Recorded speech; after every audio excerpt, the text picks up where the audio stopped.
Bonjour, je voudrais m'adresser aux gendarmes, à nos frères d'armes qui s'en prennent aux éleveurs en ce moment. Je suis profondément révulsé, comme des millions de Français, de ce à quoi on assiste. Mais en fait, vous faites quoi là? Vous vous rendez compte? Devant vous, ce ne sont pas des ennemis, ce sont des femmes et des hommes qui travaillent la terre depuis des générations. Des familles enracinées, des visages fatigués, des mains abîmées par le travail, pas par la haine. Des gens honnêtes, travailleurs et qui ne transgressent jamais les lois. Je vous parle comme on peut parler à des fils, à des frères ou à des pères. Parce que vous avez choisi un uniforme, oui, mais surtout parce que vous avez choisi une mission. Sur votre drapeau, il y a des mots pour lesquels vous avez prêté serment et qui ont du sens. Pas des slogans, des engagements, une exigence. Honneur, patrie, valeur et discipline. Vous êtes-vous posé la question une seconde, sincèrement, de ce qu'est la patrie? Vous pensez que c'est juste un décret qui est signé dans un bureau climatisé par un haut fonctionnaire? Ou que c'est une norme totalement absurde décidée loin du réel? Ou est-ce que la patrie, c'est cette terre, ces fermes, ces troupeaux, ces gens qui vous nourrissent, nourrissent vos familles et nourrissent tout le pays?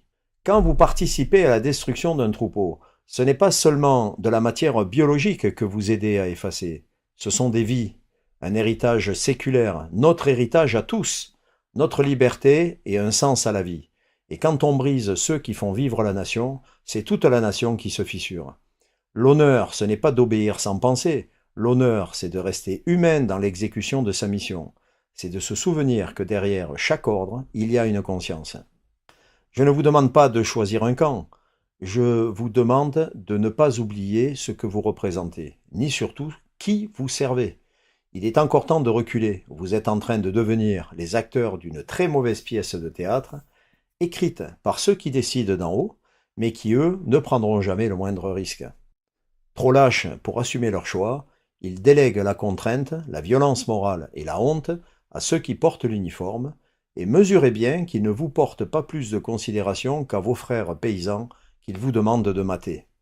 Et ne vous y trompez pas, lorsque les conséquences tomberont, vous serez les premiers exposés, bien avant ceux qui se cacheront derrière leur bureau, leur signature et leur irresponsabilité.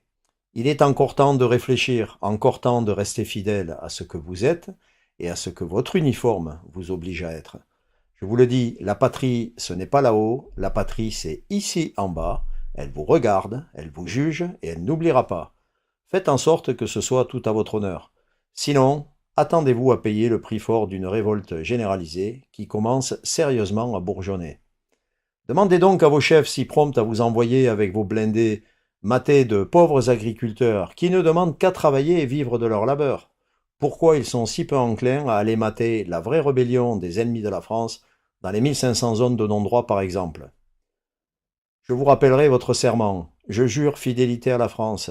Je m'engage à servir la nation avec honneur et loyauté, à respecter la Constitution, les lois et les règlements de la République, à obéir aux ordres de mes chefs dans le respect de la légalité et à accomplir mes missions avec courage, discipline et désintéressement. Et à qui? Au service de la population. Un immense bravo à ceux d'entre vous hier qui ont posé casque et bouclier en refusant d'exécuter ces ordres injustifiables et même stupides. La balle est maintenant dans votre camp.